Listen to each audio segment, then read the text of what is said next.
Something is terribly bad for Putin in St. Petersburg. One of Russia's state-of-the-art ships sank in the St. Petersburg shipyards. Not a single enemy bullet hit it, not a single missile was fired, in its own port. The reason behind this tragic disaster is shocking. This was not a simple accident, but a silent revolt by hundreds of shipyard workers who had not been paid. To understand the anatomy of this disaster, we need to go about 700 kilometers southeast of the St. Petersburg shipyards. It all began with a deep crisis that started at Russia's Yaroslavl shipbuilding plant, and which the Kremlin tried to sweep under the carpet. This is no ordinary shipbuilding plant. It is the birthplace of the Russian Navy, the FSB's border guards, and critical logistics vessels. It doesn't just assemble metal plates for the Russian Navy, it also produces landing ships, border patrol boats, and strategic support vessels that form the lifeblood of the Baltic and Pacific fleets. However, as of November 2025, this strategic facility resembled a ghost town more than a production center. Defense blogs and leaked local reports confirm that the 850 skilled workers at the factory have not received a single ruble in wages for nearly 2 months. Amid the Russian Defense Ministry's victory propaganda, the welders, engineers, and technicians who built these ships were left to starve. 850 specialized personnel were placed on mandatory leave, bringing production lines to a standstill. Many workshops had closed due to a wage dispute among shipyard workers. Meanwhile, some workers are considering leaving the factory altogether. Reports indicate that the factory is struggling to pay its electricity and heating bills. Suppliers have halted parts deliveries, and production has effectively ground to a halt. A wave of psychological panic is spreading among the workers. Actually, the problems had started long before these reports. The Yaroslavl shipbuilding factory, subject to international restrictions, had been experiencing problems for months.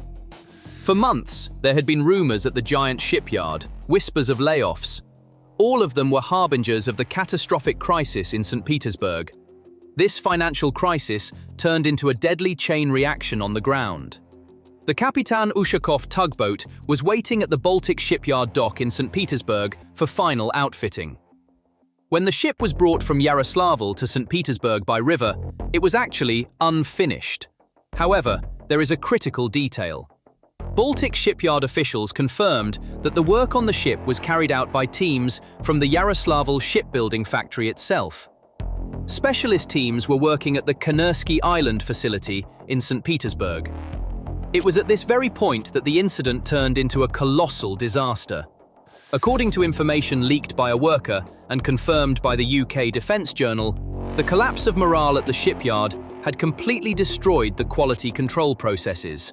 Critical water tightness tests were either not performed or were perfunctorily carried out by personnel who were unpaid, demotivated, and perhaps even inclined towards sabotage. Consider the shipyard workers who haven't been paid for about 2 months. Now picture this scene. You are a worker who cannot pay your rent, cover your child's school expenses, find food in your kitchen, and has not received compensation for your labor for 2 months. This worker is forced to work on a complex and dangerous engineering marvel in the freezing cold of St. Petersburg. Under these conditions, concepts such as attention, meticulousness, and quality control disappear. They are replaced by deep despair, loss of focus, and perhaps even deliberate negligence born of silent anger toward the system. Not just 2 months ago, but perhaps much earlier, since the beginning of the international restrictions, the shipyard workers' depression and rage had begun. The sinking of the Kapitan Ushakov is a direct result of this logistical collapse. This Project 23,470 class vessel was a high-tech rescue and tugboat, vital for Russia's operations in icy waters. However, in the hands of personnel who were unpaid, demoralized, and perhaps deliberately careless, a fatal mistake was made during routine ballast testing. The ship lost its center of gravity, listed to port, and sank under its own weight. While moored at the port, the ship began taking on water from the auxiliary machinery room. Under normal circumstances, sensors should have been activated and the watch crew should have started the pumps. However, reports indicate that those on board that night were too negligent to notice the situation. A workforce that is psychologically exhausted, physically hungry, and has lost faith in the system is always more dangerous than the most advanced missile. The presence of teams from Yaroslavl at the scene is the strongest evidence that this sinking is directly linked to unpaid wages and collapsing morale. Production lines have stopped, workshops are locked, and skilled personnel are considering leaving the factory. Russia's shipbuilding capacity is drowning not in international waters, but in payroll queues. While the Kremlin promises to pay a soldier on the front line $2,000 a month, it considers $500 too much for the craftsman who builds the ship that will carry or protect that soldier. The result? The heart of the Navy has stopped. The Yaroslavl workers were not traitors, they were victims of the system. But their passive resistance or forced neglect dealt a more effective blow than Ukraine's missiles. Russia sank its own ship with its own economic inadequacy. This would cost the Russian Baltic and Pacific fleets dearly. When Vladimir Putin challenged the entire world in 2022, he compared himself to the greatest reformer in Russian history, the conqueror of the Baltic Sea, Peter the Great. "We are not taking what belongs to others, we are taking back what is ours," he declared, re-establishing Russia's dominance at sea. Today, however, the scene at the St. Petersburg docks depicts not the rebirth of an empire, but a shameful collapse. Putin's goal was to divide and intimidate NATO. This chain of fatal mistakes is having the opposite effect. September and October 2025 would go down in history as one of Russia's most aggressive periods of hybrid warfare against NATO in the Baltic Sea. The Kremlin planned to touch Europe's nerve endings, threaten undersea cables, and breach NATO airspace with ghost ships it called the Shadow Fleet. However, Putin made a fatal mistake on this grand chessboard. While advancing his pawns, he left the logistical castle that would keep those pawns standing wide open behind him. The result? A total disaster. Designed to face NATO fleets and expected to be Russia's pride of the North, the state-of-the-art Kapitan Ushakov ship sank in its own port, without a single enemy bullet hitting it, without a single missile being fired, due to the negligence and anger of its own workers. The sinking of a ship is not just a loss of metal, it is the toppling of a strategic domino. So why was the Kapitan Ushakov so important? Why was Russia so dependent on this ship? The answer lies in Putin's dirty war in the Baltic Sea, the Shadow Fleet. Project 23,470 ships are the invisible legs of the Russian Navy. Without these ships, Russia's greatest assets, nuclear submarines and massive cruisers, cannot safely leave their ports, navigate icy waters, or receive logistical support on the open sea. Kapitan Ushakov was specifically designed to clear a path through the icy waters of the Baltic and Northern fleets and transport nuclear assets to the open sea. The wave that began with the sinking of Kapitan Ushakov at the St. Petersburg pier created an impact stretching from Warsaw to Washington on both sides of the Baltic Sea. This event crippled Russia's hybrid warfare capabilities, while raising NATO's defense reflexes to an unprecedented level. The Baltic Sea, once a grey zone, is now one of the most closely monitored waters in the world. Russian ships can no longer hide. They are tracked like fish in an aquarium. Starting in September 2025, NATO radars and satellite imagery, IMINT, began detecting abnormal activity on Russian tanker and research vessels sailing in the Baltic Sea that appeared to be civilian.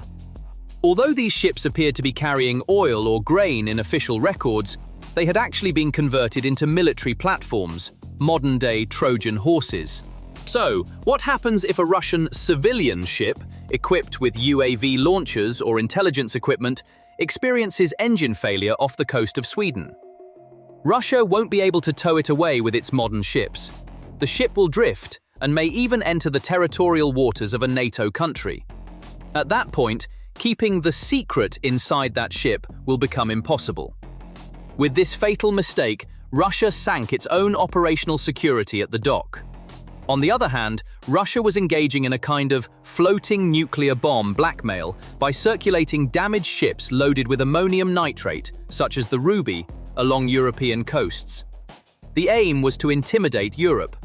However, this strategy backfired on Russia due to the absence of rescue ships. Now, these floating bombs pose an explosion risk in Russian ports or on routes Russia wants to control. When the Eco-Wizard tanker exploded while loading ammonia at the port of Ust-Luga, or when the Villamoura tanker exploded in the Mediterranean, it proved just how unstable this fleet was. The explosion at the port of Ust-Luga showed just how real this risk is. Putin, running with a torch to burn down his neighbor's house, set his own house on fire. This is where Kapitan Ushakov would come into play. He was the guardian angel who would rescue the Shadow Fleet ships, which roamed like stray mines, frequently malfunctioned and crashed, tow them through icy waters, and arrive at the scene before NATO intervention. Russia sank this protector with its own hands. Now there are hundreds of rusty, ready-to-explode Russian ships roaming the Baltic Sea, used for military purposes. But there is no one to rescue them. In that narrow and dangerous corridor between St. Petersburg and Kaliningrad, Russian warships are now deprived of support to break ice, tow them when they break down, or refuel them. This situation fundamentally undermines Russia's fleet in being doctrine. A ship that cannot leave port is not a deterrent force, but merely an open target. This scenario also paints a grim picture for the Pacific Fleet. Yaroslavl is a strategic inland point from which Russia can send ships both westward and eastward via its river systems. A halt in production here means the fleet in Vladivostok will also be deprived of new ships. While Russia is bogged down in the Ukrainian quagmire, it is eroding its defense capabilities on other strategic fronts with its own hands.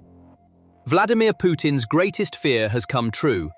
The Baltic Sea has effectively become a NATO lake. With Sweden and Finland joining NATO, Russia's gateway to the world from St. Petersburg has turned into a narrow strait surrounded by hostile forces. Look at the map. Finland to the north, Estonia to the south, Sweden to the west. The Russian Navy must pass through a death corridor, every meter of which is monitored by NATO sensors, missiles and submarines, to travel from St. Petersburg to Kaliningrad. This is where the irony begins. Putin aimed to push NATO away from his borders by invading Ukraine. But what was the result? He added 1,300 kilometers more NATO line to his border and lost his dominance in the Baltic Sea forever. The collapse of the Yaroslavl shipyard is the economic reflection of this geopolitical trap. Russia is fighting such a huge resource war on land that it has devoured the industrial base needed to maintain its presence at sea. Putin stole billions of dollars from shipyards that would have protected Russia's strategic presence in the Baltic to buy a village in Ukraine. This is a geo-economic trap. Western sanctions and the war economy forced Russia to make a choice: produce tanks or ships. Putin chose tanks. And this choice buried Russia's claim to be a naval superpower. Right now, the equation in the Baltic is very simple. NATO's modern, integrated and well-funded navy faces Russian ships that are built by unpaid workers, sink in port, and have missing parts. What is the biggest problem facing the Russian navy? Its ships constantly breaking down. Remember, Russia's only aircraft carrier, Admiral Kuznetsov, always sailed with a fleet of tugboats in tow because everyone knew its engines could fail at any moment. The Kapitan Ushakov was built precisely to keep this ailing fleet afloat. Now, the savior itself is in need of rescue. The payment crisis at the Yaroslavl shipyard has not only sunk one ship, but has also spread like a deadly virus throughout Russia's entire shipbuilding supply chain. A shipyard works with hundreds of subcontractors: engine parts, electronics, special steels. When Yaroslavl couldn't pay, these subcontractors couldn't get their money either. This is exactly what is happening now: a logistical thrombosis. Suppliers have stopped sending parts to Yaroslavl because they cannot get paid. This situation has stalled not only the Kapitan Ushakov, but also other strategic projects under construction at the shipyard. These boats were vital for protecting the waters around Crimea and patrolling against Ukraine's unmanned naval vessels. Because Yaroslavl has stopped, Crimea's naval defense is weakening. An accounting crisis in St. Petersburg is turning into a security gap in the Black Sea. This is the butterfly effect of war.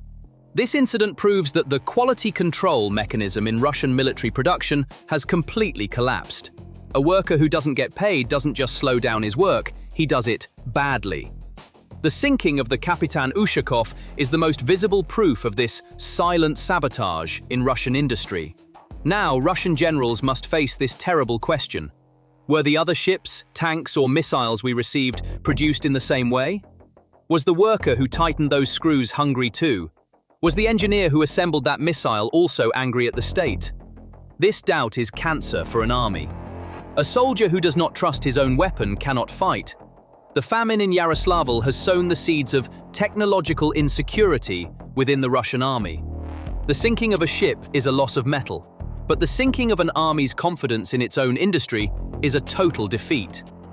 The most deadly and long-term consequence of the crisis at the Yaroslavl shipyard is not the sinking of ships, but the departure of people. Shipbuilding is an art that requires high expertise. A welder or marine engineer is not trained overnight. The departures reported by Ekonomiczna Pravda show that Russia is losing its strategic human capital. Where are these specialists, who are not receiving their salaries, going? They are leaving the sector, becoming taxi drivers, or fleeing abroad if they can. This brain drain is mortgaging the future of the Russian defense industry. If Russia cannot float a tugboat today, how will it modernize its nuclear submarines tomorrow? With what engineering knowledge? With what motivation? Russia is melting away the enormous technical legacy inherited from the Soviet Union in 2-month salary crises. This is military suicide.